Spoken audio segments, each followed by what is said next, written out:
my screen? Okay, can you see my screen?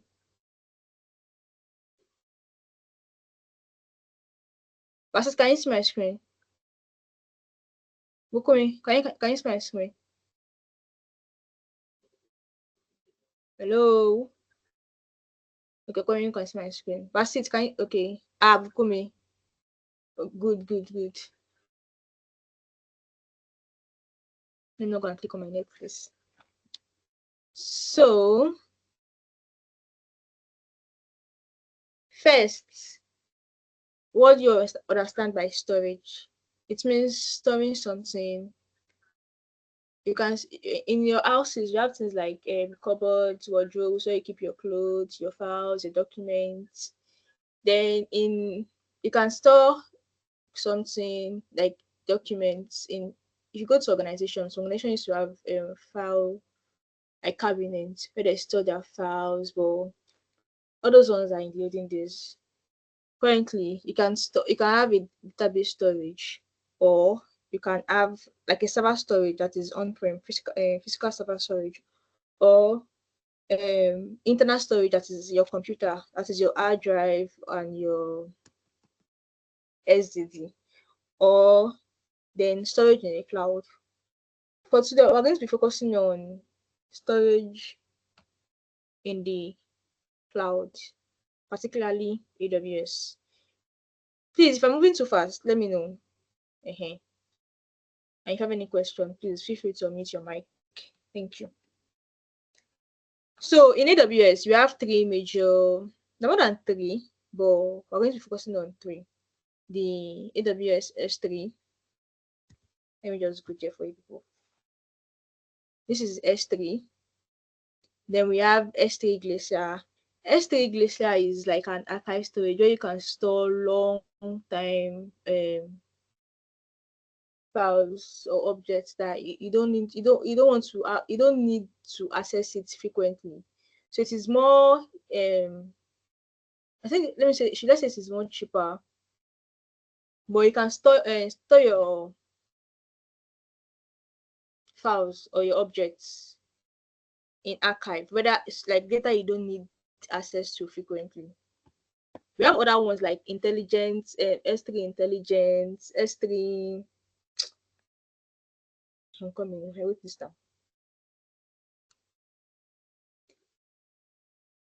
Um,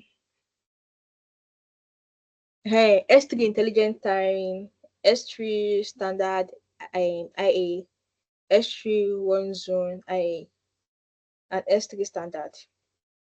This is the one that we're going to be working on. S3 is simply short for simple. It's short for simple storage service. Yes. Then we have EBS. When I was explaining EC2 to you guys, I told you guys about EBS. EBS is primarily the storage for your applications. EC2. So EC2 is EBS. What am I even saying? EBS is elastic block storage, where you store data in block. Then we have EFS, which is elastic file storage. I think you can also access it. You can also attach it to your EC2 instance. But for today, we are going to be focusing on EBS. Sorry, S3. So before we dive deeper, the benefit of cloud storage are, like we all know, they are secured. We have a security for them. Like you can decide to enable encryption for your storage. You can also control who has access to it, whether you want it to be public or you want it to be private, and so on. Then it is cost efficient. You don't have to go and be buying one big cabinet or something, or a server, just because you want to store something. You just need to, you don't have to buy excess. You just need to buy what you need. And if what you got is not enough, you can easily scale. And if it is too much, you can reduce it. So that leads us to this third benefit, which is it is scalable. You can either add more buckets, or you add more storage, or you reduce your storage. We also have it is accessible. You can access it from anywhere in the world. Now that you have your access keys, your passwords, and so on, then it is backed up. So now let's move fully into S3.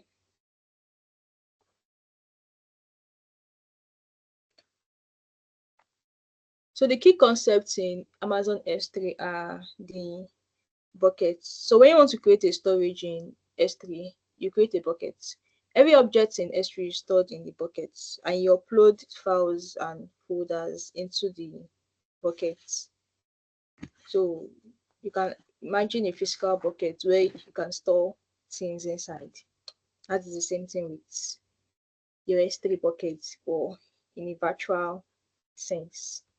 So if you want to create an S3 bucket, you search for, you come here, you search for S3, then click on create bucket.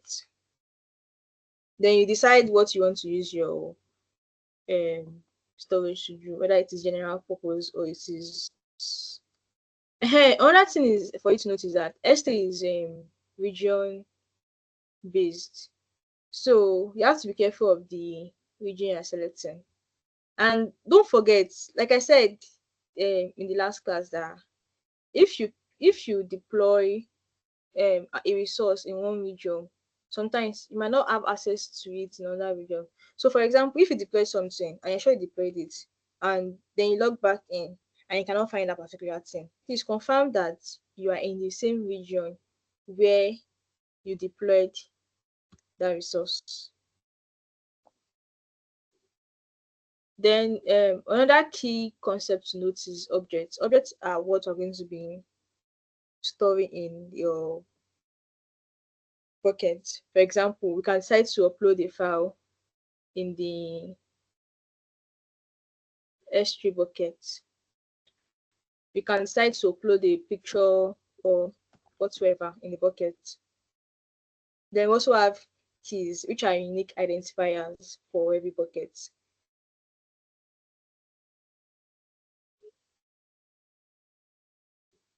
For example, your bucket name. And also, your bucket name is usually unique within a global namespace. So it is not like you'll be having access to another person's bucket or confusing. For example, if you type my AWS bucket, I'm very sure it will be taken. My AWS bucket. It did not say. But when I click on create bucket, it's going to flag it as wrong. So access control list. If you can want, you might decide to enable your access control list. Access control list is if you want to decide who has access to your bucket, whether you want to make it public or you don't want some certain people to have it, or you want only people that uh, only people within a certain network to have access to your bucket. But for this example, we're not going to be going to that side. So access control is disabled. Then block public access to for this bucket. If we are creating that will be tomorrow. When we are creating that static website, we're going to click on this so that we can have access to it publicly. But for today, nothing like that. So block all public access. Then we have please give me a moment.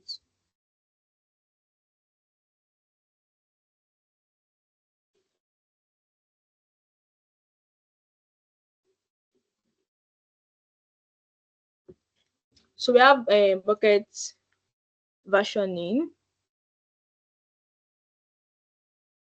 Like it says, versioning is a means of keeping multiple variants of an object in the same bucket.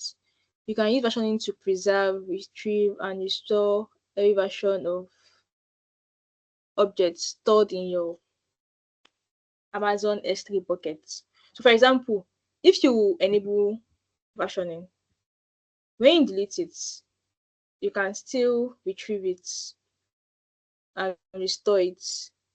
So it will still remain just as it is. Well, I'm not going to be enabling versioning because it's just a, like I said, it's just a simple explanation that I'm showing you guys. Then server-side encryption with Amazon S3 managed keys. You can decide to use server-side encryption with AWS key management service key, but you have to go to your AWS key management service key to create a new key. We have not gotten to that side yet, so we're going to be using Amazon S3 managed keys. Bucket key enabled. Advanced settings, we don't need this. Click on create bucket. Like I said, it's not create because the name is not unique. This is why I love cloud. Everything is so easy in the cloud. MLSA buckets.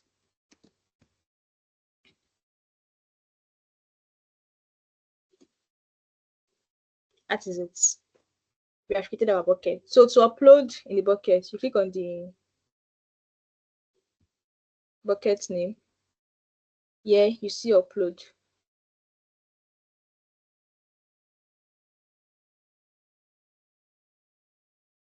Click on add files.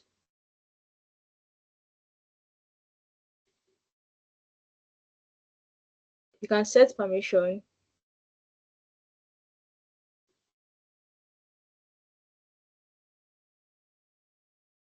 Like I said, the difference, what I was explaining to you the other time, the different storage class, S3 Express. What we're using currently now is standard. We have intelligent tiering. This intelligent tiering is more of it moves, how will I put it? It moves according to, for example, if it notices that, oh, this particular data has not been accessed in a while, it's going to move it to like maybe Glacier or something. It will be changing between infrequent access and frequent access. That is what this intelligent tiering is for. Standard AI is for infrequently accessed data, probably once in a month. One zone IA is infrequently accessed data that is stored in one availability zone. I think it's cheaper than this standard AI. Then we have Glacier, which is long-lived archive, but it has a amount of time, like a period of time, a time frame where you can store the data. I think after some period of time, I cannot confirm the period, it will delete the data. Then we have deep archive, flexible archive. Another thing about this, the difference between this instant retrieval is that one, you can easily um, recover. Okay, this is even the duration here, 90 days. You can easily recover it, I think, within minutes. There are some that you have to give like few hours. I'm not going deep into it because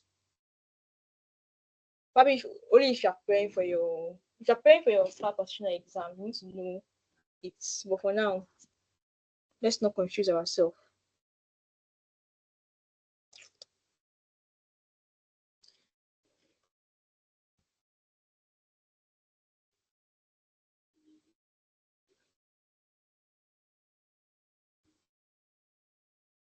So we click on upload.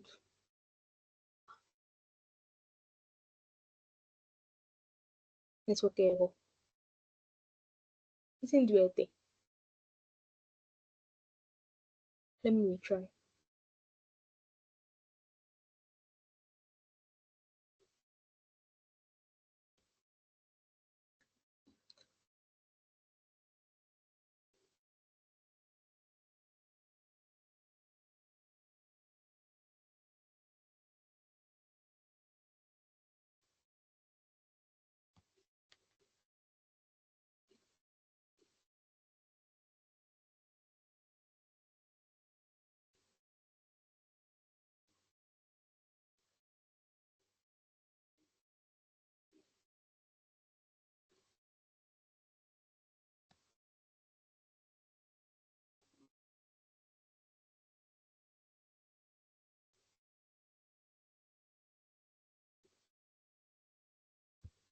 So let me reload this.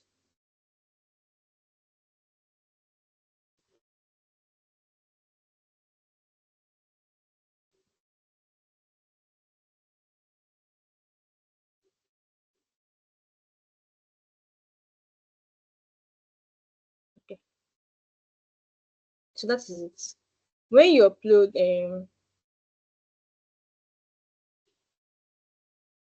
it will have like a URL for you to access it.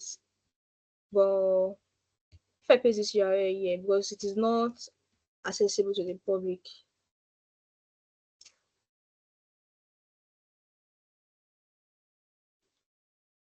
it will not work. Sure. But if I enable public access, can you see? It will not work. But if I go back and enable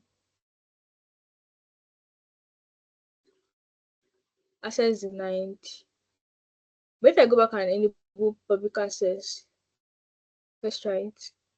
Permissions.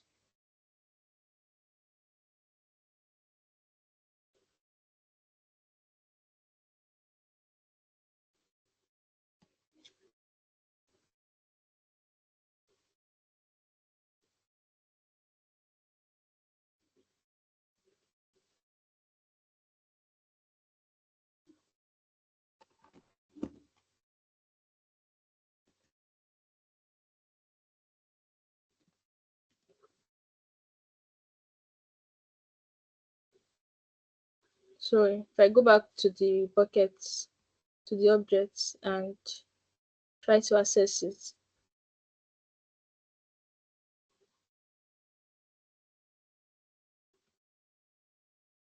probably it has not populated yet.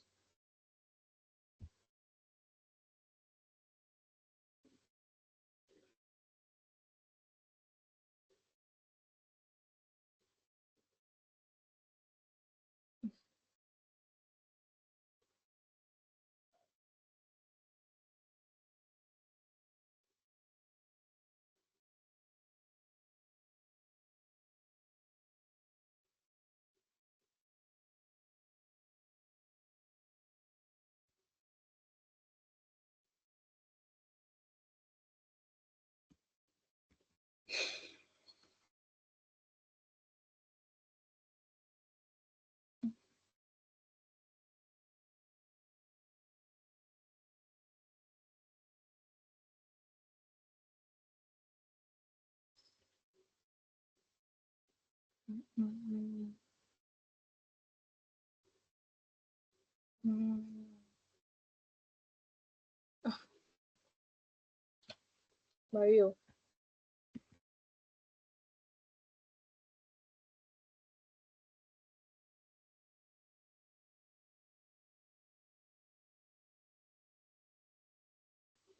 we can download it. Oh, tomorrow when we are doing our static website, I'm going to be enabling some writing some bucket policies. Yeah, yeah. I don't do it now. I'm going to be writing some bucket policy so that we can have access to the websites on our browser. But for this one, it's supposed to be accessible. I don't know why it is not accessible.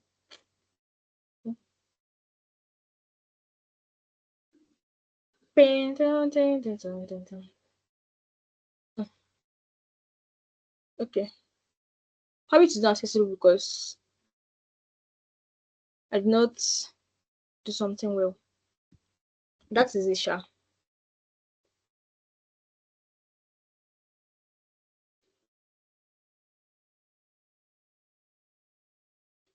So when it comes to the pricing and cost management, you need to be aware that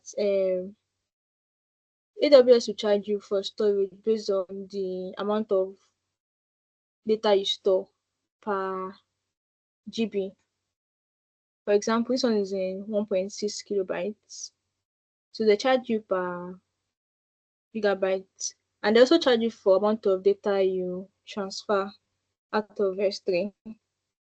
So for example, you can be transferring your data from S3 to your database, like your RDS. So you'll be charged for that. But you don't charge for data inside the, like the way I just uploaded a file, I'm not going to be charged for that. But if I'm transferring the file from probably my S3 bucket to probably my application, then I will be charged.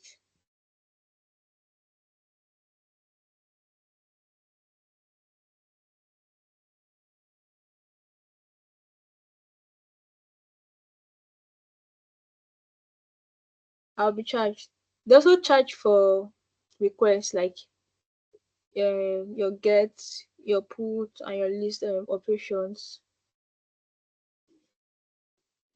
For example, if you are writing permissions like get so and so data from so and so place, list those requests, they'll charge for it. So that is it.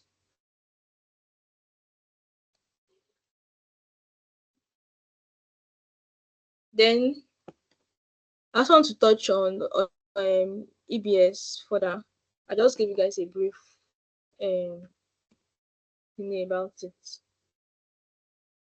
because I'm going to be using it when for you to get your EBS, you have to go to your EC2. When you click on EC2, scroll down. This is it here. So they're usually in volumes. Sorry.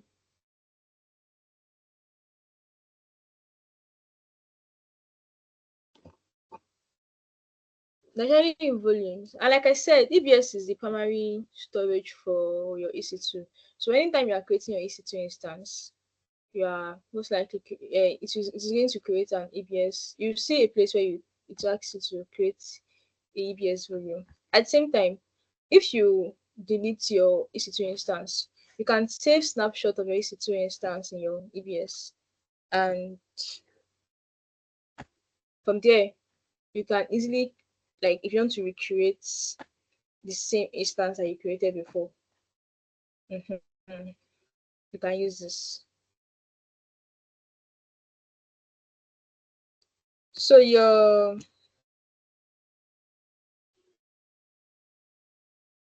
and it's not only used for applications, it can also be used for your database, your file system, and so on.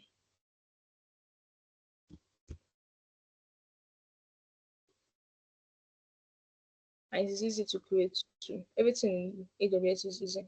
If you want to complicate things for yourself, create volume. You choose okay, okay, we have GP2. I think GP2 is within free tire.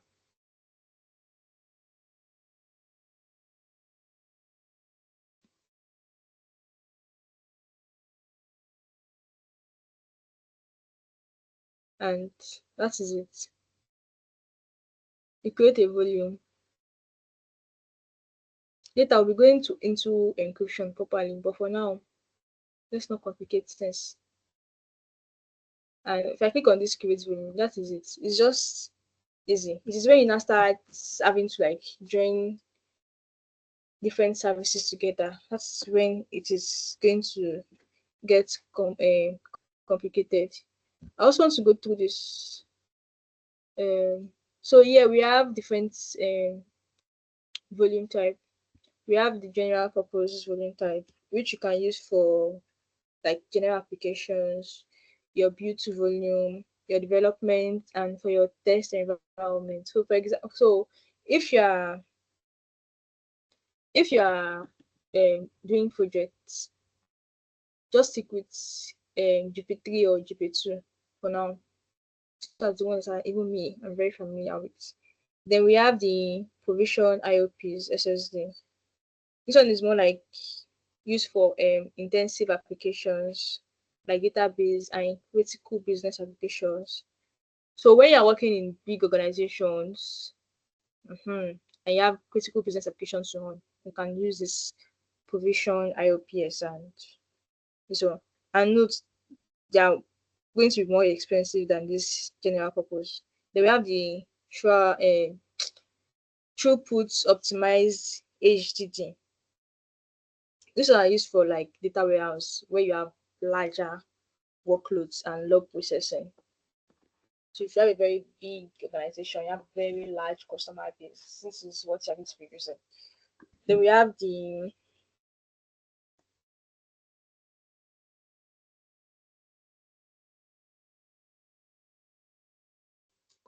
the code HDD.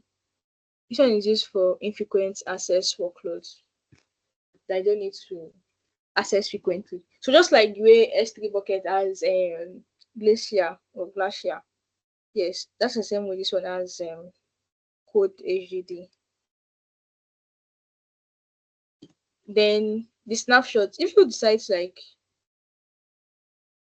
the snapshots are like backups, like I said before, for the volume. So if you want to like still have a backup of a, for example, if by mistake something happen, one, let's say intern deletes, or even yourself deletes your EC2 instance, if you have these snapshots, you can easily launch it again. So snapshots are usually used for disaster recovery.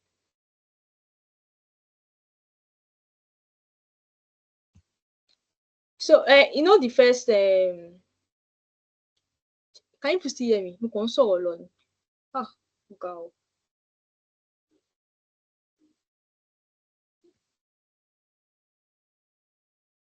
The first it is when we create EC2 that we create a volume. But same time, you can create your volume first, then you just attach it to an EC2 instance. For example, I can decide to create this volume. Where is it? Okay. Ah, I don't create anything now. I don't have money.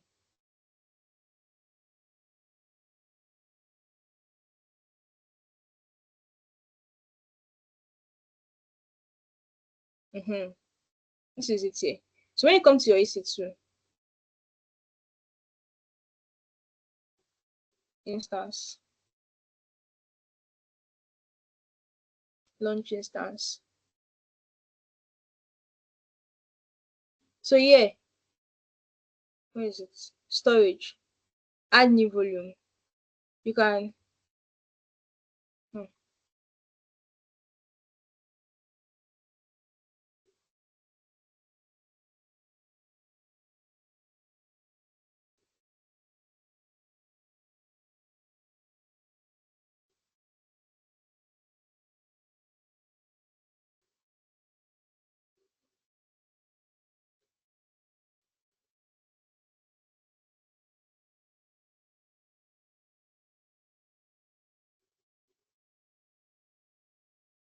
wait, I think it's from here.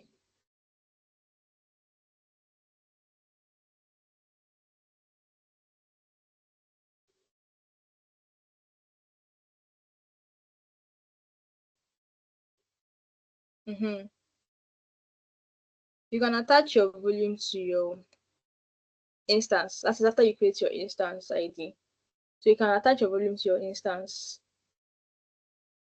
instead of probably you created one separate volume, so you want to add more storage to your instance. So you can attach your volume to your instance. That is it. Okay, I create it down first. If you notice, anytime you want to delete something in AWS, it will ask you to confirm. So in case it is by mistake that you want to delete this thing, by the time you're typing delete again, your brain is going to like come back to reality. So like I mentioned before, EBS is used for database storage. You can use the application storage. You can use it for database storage like MySQL, uh, MySQL. I see my this one PostgreSQL. You can use it for NoSQL database. You can also use it for high performance and consistent low. Ah, Michael, please allow this person in. Okoyemi. Consistent low latency Okay, I'll check it access. now. Okay. They are also the one that you attach to your EC2 instance. Now, it's only EBS that you can attach to your EC2 instance. You can also attach your EFS, that is elastic file storage. Then usually used for backup and disaster recovery. So you can take snapshot of your instance in case of failure or accidents. Not physical accident though, like accident, sure. Then you can use it for content management system, like your WordPress and Joomla. So for pricing in EBS, you pay for the storage size, then you pay for the storage volume type. Like for the high performance SSD volumes, you also pay for the provision IOPs. Then you pay for your snapshots. So if you create, be careful when you are doing all these things because you can just be enjoy. It is very easy to do. You can always be enjoying it.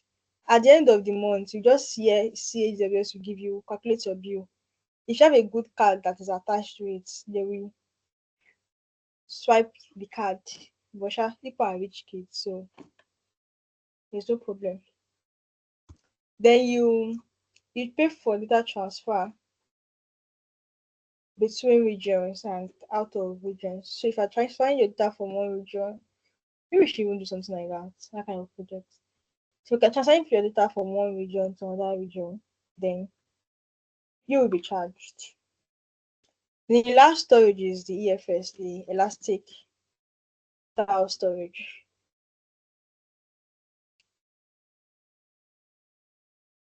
This one has it is high performance and it has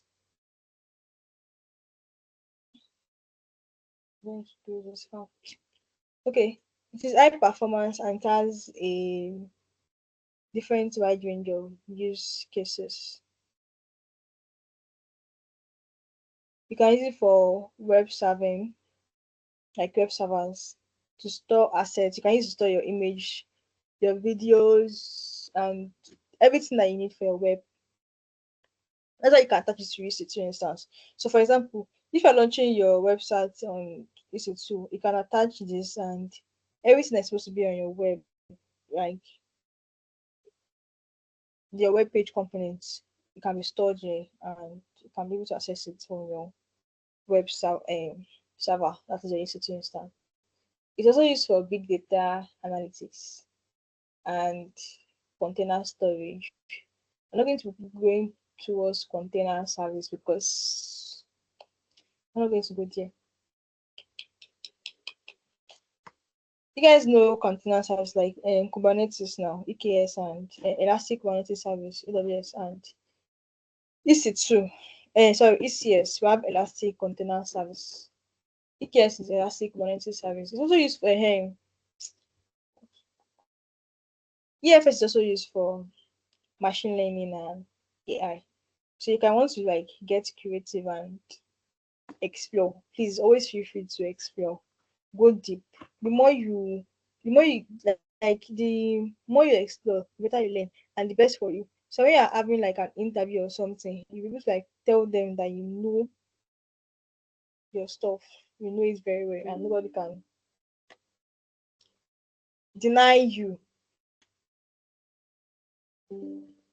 So what are the key features?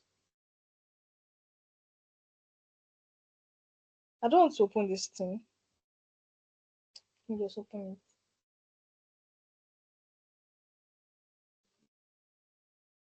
So here's what I wanted to show you guys. You mount it's usually in the network. So your VPC is part of the network. So you have to select the VPC where the EC2 instance that you want to connect to your file system is, so they will be in the same VPC. but we don't have any EC2 instance, so I'm not going to be creating it. Then you click on create, and I'm sure it will lead you to other places. Then it has elastic scaling, so you can scale up and you can scale down.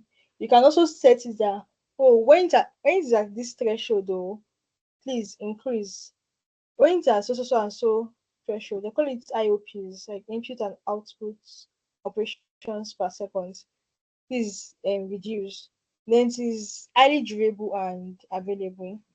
It is available across multiple availability zone. If I click on here, you can see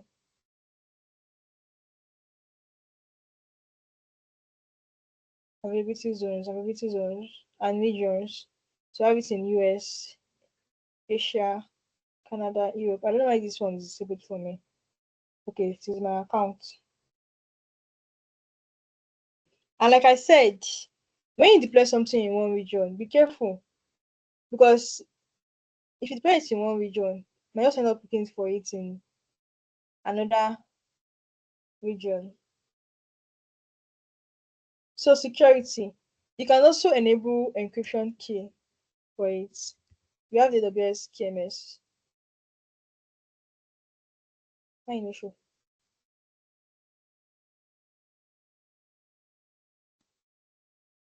Okay, see it here. This is where you create your encryption keys and you manage your encryption keys. You can manage the life cycle of your encryption keys, and those encryption keys you can use it with your other resources. Let's go back to EFS.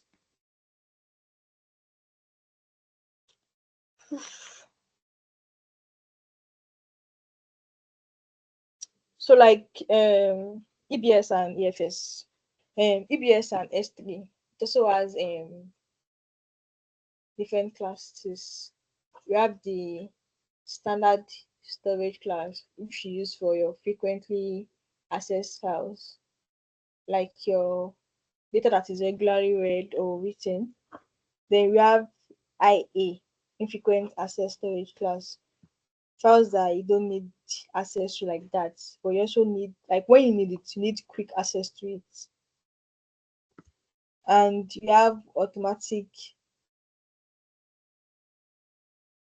EFS also has automatic life um cycle management, where when it notices that, oh, this storage is this file is less access, so it moves it from the standard to the infrequent access, so it saves you costs. Then for pricing, they charge you for storage use, you pay for the amount of data you store in the file system.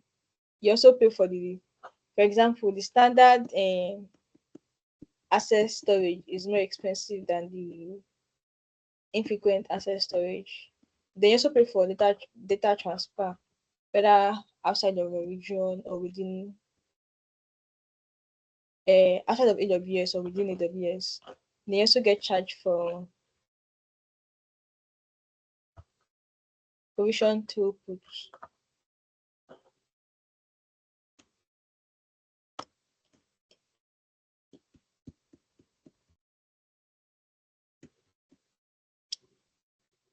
So I think that's it. So in case I have confused, let me just summarize everything I said today. We have three kinds of storage. We have other types, so but the basic one that we have in AWS is your file storage, that is EFS, your block storage, EBS, and your bucket storage, S3. All of them, they serve different purposes. So you need to decide exactly what you need the storage for before you decide what kind of storage is going to be best for you. Then when you finally pick a storage, you need to decide, oh, is this long term? How long do I need it? Because you have to be careful, you have to make sure you know how to optimize costs. every organization, like any organization you want to work with, is going to want to optimize costs. So they don't want to spend too much. They don't want to spend like over underspend, like not have necessary things that they need.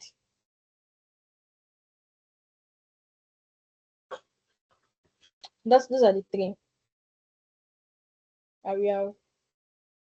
If you have any question, you can ask, or I can start asking my questions. If you have any problems or concerns, I'm listening to you. Thank you.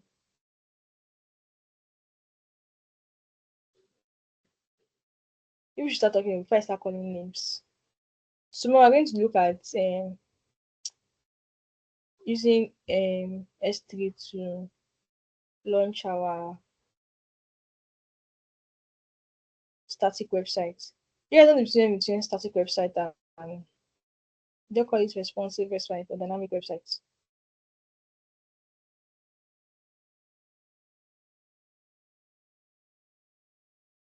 Right? Can anybody even see him? Go. Combined ghost so. Hello?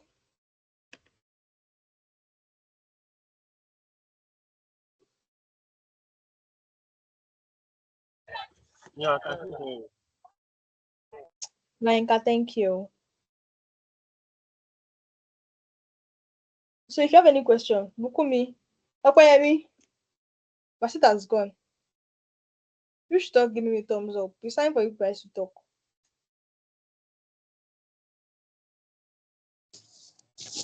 Okay. Can I ask now? I'm listening. Okay. The types of storage, types of is it storage? Yes. Types of Storage. storage we have yes. We have the block objects and the file. So Yes, sir. like I mean like the definition they gave on the course, Mm. block storage was for storage that deals with fixed block or something like that. The file Which kind of is normal file. Eh? which kind of block? That's what they wrote there. And you not even ask yourself that what the block means.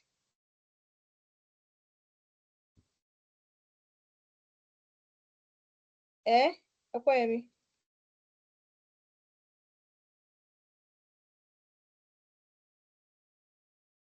I'm You know, here, yeah.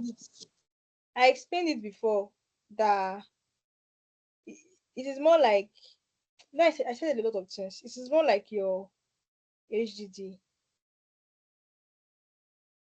Like for example, your HDD is divided into small units that you call blocks, and each block can store one data. So when you store data in one side, it sticks to that side, and each of them has a unique identifier. Yes. So your block storage is the one you use for your servers. It is like in on-prem, like in physical terms, you can equate. You can see equate. You can say your block storage is like your HDD for your computer. This is where all your files, all your applications, everything in your computer is stored on. So now bring that to cloud. Your block storage is where you can store like your virtual machines, where you can store the applications data and so on, like that.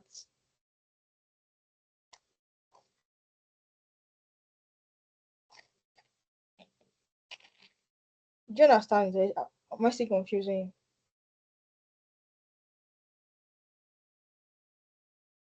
Yes. So huh? Yeah, I understand. So No, so what like okay. Like, are there some things that we can store on file? Maybe for the file storage that we can store on the block storage, or something that I can store on the object storage that I can store on the block storage.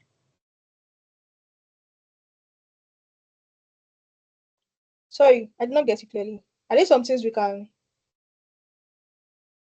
Hello, Are there can some you hear me? things that we can store?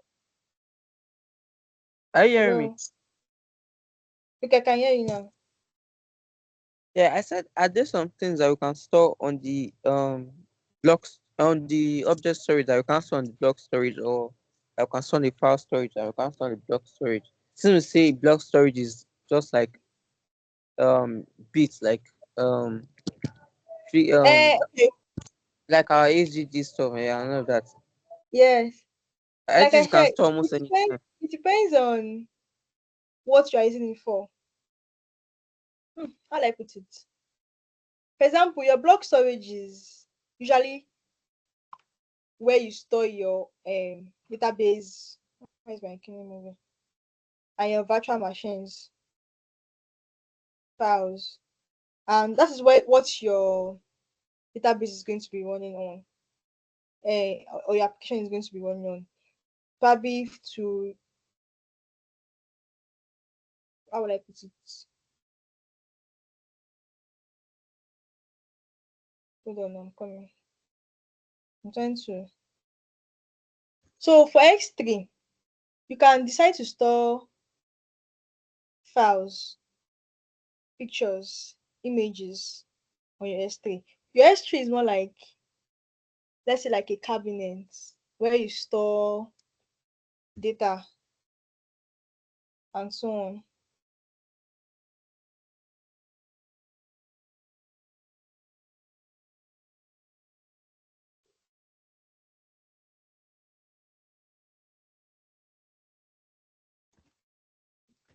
Why EFS is more like, okay, I think where, for example, I don't think you can use for example, if you want to, I don't think you can use S3 for your database, but you can use EBS and EFS for database. And I don't think you can um attach there should be a, you can connect it to your EC2 instance, so but you cannot run your EC2 your instance solely on S3. It will have a EBS, that is the block storage. Like, hey, means a motivate you explain kini using normal computer terms.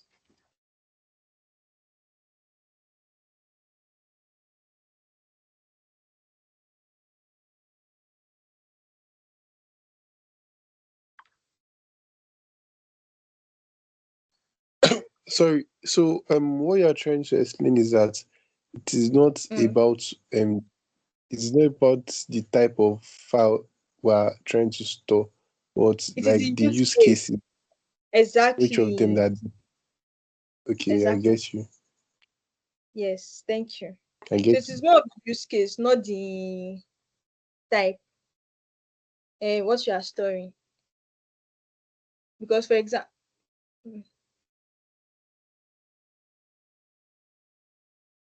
you get the point, me.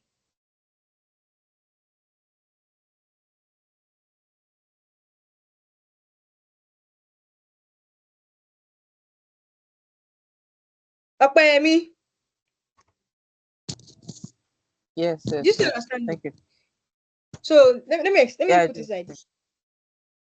Use case, you attach EBS to your EC2 instance as a virtual hard drive, like the way your computer has hard drives. Now we're equating your computer with a, okay, let's say like a server, a virtual server. So you attach your EBS to your virtual machines. Then S3 simple storage. You don't need to have EC2 instance. For example, now if you notice, when I wanted to create that EFS, it was asking me for the EC2 instance that I want to attach it to. EBS2 we have to be attached to EC2 instance, or can I attach it to AWS? I think so. You can attach it to AWS too. I'm sorry. But when it comes to S3 buckets, you can decide that okay, your S3 bucket is going to be like on its own to store large data and that can easily access from anywhere. You can use to store your web content and link it. Usually you can link that thing. But maybe we're going to do a project. We're going to be linking maybe EC2 instance like S3 buckets and you say it will work. But there has to be a command that's going to be triggering that function. That has to be should I call it function? Yes. It's going to be triggering that activity for Mac to happen. While your EFS2 is usually attached to your EC2 instance. So it's used for EC2 instance for file system. So EBS and EFS attach it to instance. EBS usually attached to one instance, while EFS can be attached to multiple instances, while S3 can stay on its own and you can upload whatever you want to upload in it. That is it, basically. Are you still confused?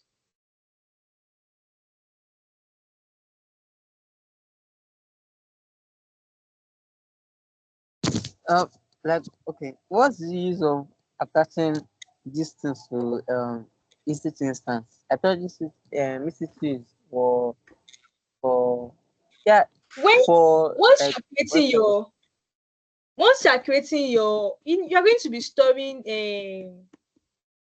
your websites. Can your laptop work without HDD? This thing can work without HDD. Eh? Yes. Really? Can you work without SSD? Like without any kind of storage? Okay. Okay. No. No. No. Exactly. So it is more like when you're creating your EC2 instance, you need to create a volume where it's like a EBS volume that is going to be running on.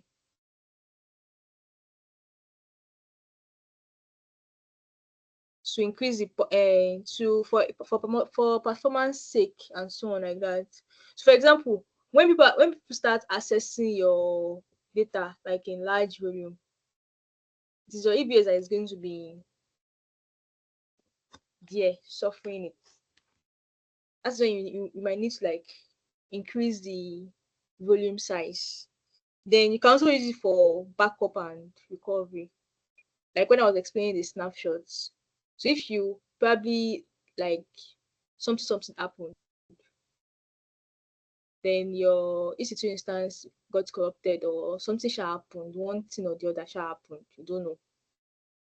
You can easily recover it back from the EBS snapshot. Do you understand this?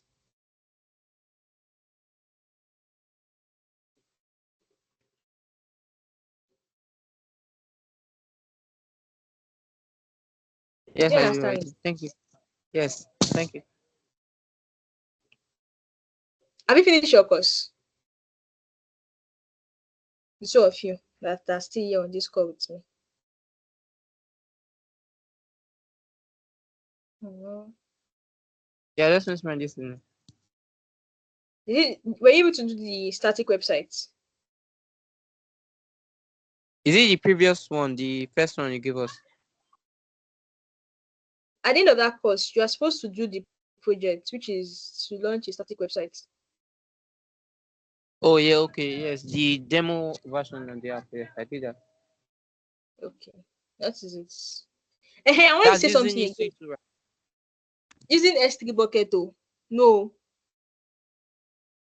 Oh. Oh. is Oh. it? Yes, I Yeah. want I to say did. I something. did.